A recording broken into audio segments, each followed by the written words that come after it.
আসসালামু আলাইকুম প্রিয় দর্শক, আজকে আমি আমার ফার্মের কোয়েল পাখি জবাই করে রান্না করব আর আপনাদেরকে দেখাবো আমি আজকে কতগুলা কোয়েল পাখি রান্না করব। তো আমার নিজস্ব ফার্মের তাজা কোয়েল পাখিগুলো আমি এখন রান্না করব এবং প্রতিটা পাখির ওজন কতটুকু এবং রান্না করার পর মানে পাখিটা জ্যান্ত অবস্থায় কতটুকু ওজন এবং পাখি থেকে যে পশম টসম লোম বাদ দেওয়ার পর কতটুকু ওজন আসছে সেটাও আপনাদেরকে দেখাবো। যারা এতদিন ধরে কোয়েল পাখি খাবো খাবো খাবো খাবো বলতে বলতে খাইতে পারতেছেন না তাদের জন্য আজকের ভিডিওটা। তো আজকে কিন্তু আমি কোয়েল পাখি খায়ে রান্না করে আপনাদেরকে দেখাবো যে এটা কেমন টেস্ট, এটা রিভিউ দিব এবং একটা কোয়েল পাখি থেকে কতটুকু মাংস পাওয়া যায় এবং কী পরিমাণ টেস্টি হয় সেইটা দেখানোর জন্য কিন্তু আজকে ভিডিওটা আপনাদেরকে পুরোটা দেখতে হবে। তো যারা এতদিন ধরে কোয়েল পাখির মাংস খাবো খাবো করেন কিন্তু খাইতে পারেন না, আজকে কিন্তু আপনারা এই আমার ভিডিওটা যদি দেখেন তাহলে কিন্তু আপনাদের এবার কোয়েল পাখির মাংস খাওয়ার ইচ্ছাটা আরও বেশি হবে।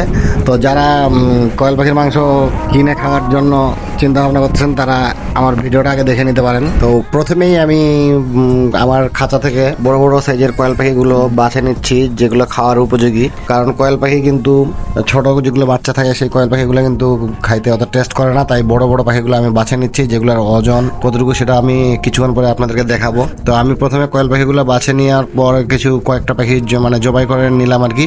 নেওয়ার পরে আমি এখন নিজেই সেই পাখিগুলোকে ছিলে ফেললাম। ছিলে ফেলার পরে দেখেন এই যে মাংসটা কত সুন্দর, মানে ভালো একটা সাইজ আসছে এবং মাংস ভালোই দেখা যাচ্ছে। তো এভাবে করে পাখিটা বানায় নিতে হবে। তারপরে যে বুকটা ফাটায় নিয়ে কিন্তু এইভাবে গোটা গোটা পাখি রান্না করতে হবে। অনেকেই কিন্তু পাখি রান্না করতে জানেন না, অনেকে মানে ছোটো ছোটো পিস করেন। পাখি কিন্তু কখনো ছোটো ছোটো পিস করলে ভালো হয় না। তো আমি পাখির যখন মাংসগুলো বানাচ্ছিলাম তখন এখানে কয়েকটা কুকুরের বাচ্চা সামনে ছিল, তাদেরকে কিছু মাংসের মানে যেগুলো ফেলে দিই সেগুলো খাইতে দিলাম। তো এখন দেখেন এখানে গোটা পাখিটা ওজন কতটুকু হয় সেটা দেখাচ্ছি।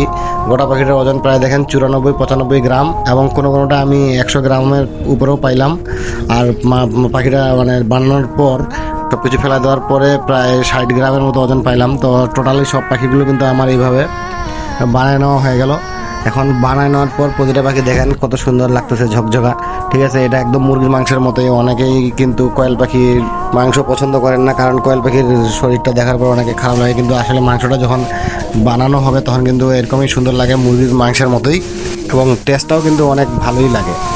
তো আমি এখন আপনাদেরকে এই পাখিটার মাংসটা রান্না করে দেখাবো। এই যে রান্না করার পরে দেখেন মাংসটা কিন্তু এরকম আসছে রঙটা। আপনি যদি কোয়েল পাখির মাংস মানে এইভাবে লাল রং করে ভুনা করেন, মানে যেভাবে হাঁসের মাংস ভুনা করা হয়, তাহলে কিন্তু অনেক টেস্ট পাবেন। আর যদি এটাকে ঝোল ঝোল করেন তাহলে কিন্তু কখনোই মজা পাওয়া যাবে না।